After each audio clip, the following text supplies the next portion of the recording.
Also to contemporary restaurants. Was I not witness of similar scenes? There in front of me, that stout contemporary gentleman with the enormous foreign growth on his neck is sitting with two young street girls. Dress him in the costume of a Kafirian? Will he not be exactly like the very type I saw then sitting in a Kaltan of the city Korkalai?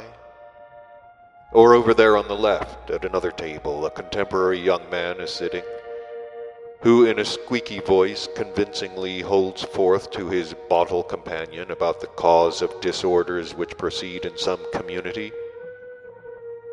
dress his head in a shambardach, and would he not be exactly like a real, as they were then called, Cleon of the mountains? And that tall man pretending to be an important gentleman, sitting alone in the corner, making eyes at a lady who sits with her husband among the neighboring company. Is he not a real Varunk? And these waiters, exactly like dogs with their tails between their legs, who serve the people sitting there, are they not Askley slaves? And in their majestic city Babylon, where I also happen to be, many of their centuries later, was it not the same there? Were not the three-brained beings of the city Babylon those same Askleys, Kafirians, Verunks, Cleons, and so on? Only their dress and the names of their nationalities have changed. During Babylonian times, they were called Assyrians, Persians, Sicytians, Arabians, and by other different names ending in Ian. Yes, and now again, after so many centuries, I am again here in their contemporary center of culture, the city of Paris. And again it is the same. Shoutings, uproar, laughter, scoldings. The same as in the city Babylon, as in the city Korkalai, or even in Samlios, their first center of culture. Do not these three-centered beings of today gather together to pass the time in a way unbecoming to three-centered beings?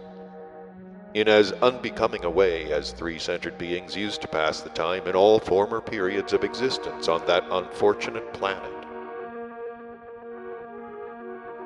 And during the time in which I have observed these unfortunates, not only whole peoples of many of their centers of culture have disappeared without trace, but also the terra firma on which they existed has either completely changed or disappeared from the face of that planet, as happened, for instance, in the continent Atlantis. After Samlios, the second center became the continent Grabonsi. Have not the people inhabiting it also disappeared from the continent Africa in the same way? And if the continent itself had not disappeared, yet at least that place where its center lay is now so covered with sand that besides what is called the Sahara Desert, nothing exists. Again, many centuries passed. Their center was formed in Tikliamish. What remains of it but deserts, now called red sand?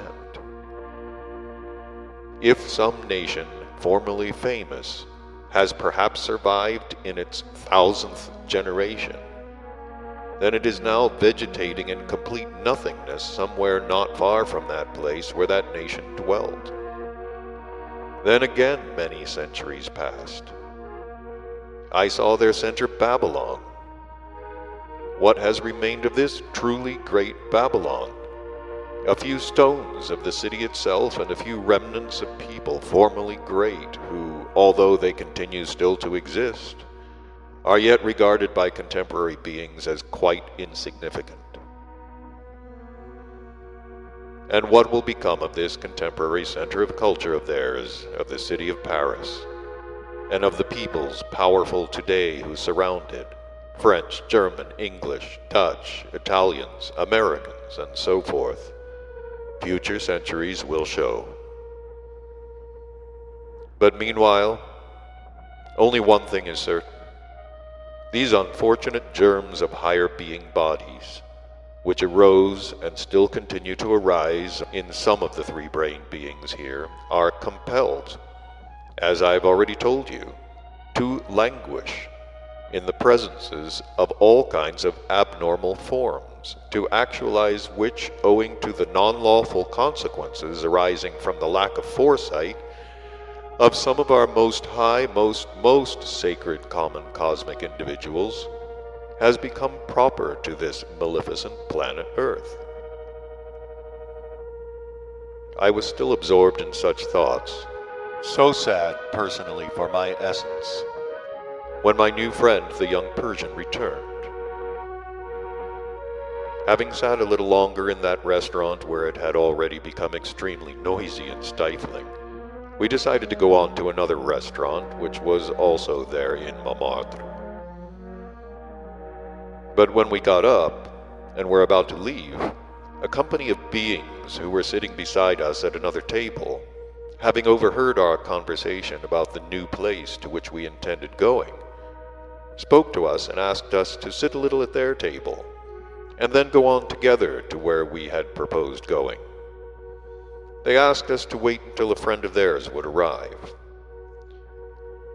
These new acquaintances of ours turned out to be beings from the continent America. Although it grew more and more unpleasant in that restaurant and the noise of the drunken voices increased, yet we had first agreed to wait for their friend, but when in a far corner of the room of that restaurant a row suddenly started, we left without waiting for those American beings. And the row in the far corner of the room started, it transpired, because one being who was in the company of others struck one of them on the head with a champagne bottle, only because this latter would not agree to drink to the health of a certain prime minister of some government there, but wished to drink without fail to the health of the Tugurtsky Sultan. One of the Americans, who did not want to wait any longer for his friend, went with us to the other restaurant. On closer acquaintance with this American three-brained being, he turned out to be merry, observant, and loquacious all the way, and then there, at the new place we went to, he talked all the time and made us laugh, chiefly because he very skillfully and aptly noticed the comic aspects of the people we met, and of the people sitting in the new restaurant. Later, from inquiries, it became clear that this American was the owner of a big school of fashionable dancing there in Paris. From all he told us about his business, I understood that the pupils of his school consisted entirely of American beings who learned chiefly one favorite American dance, the foxtrot.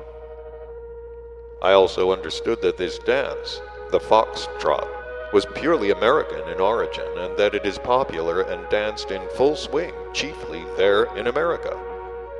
And that was why, when we together had all chosen a new brand of champagne, and this merry American stopped his chatter a little, I asked him, "Tell me, please, respected sir, if this is so, why do you not have your school over there at home in America instead of here in the city Paris, so far from your own country, and from the place of the arising of this beneficent foxtrot?"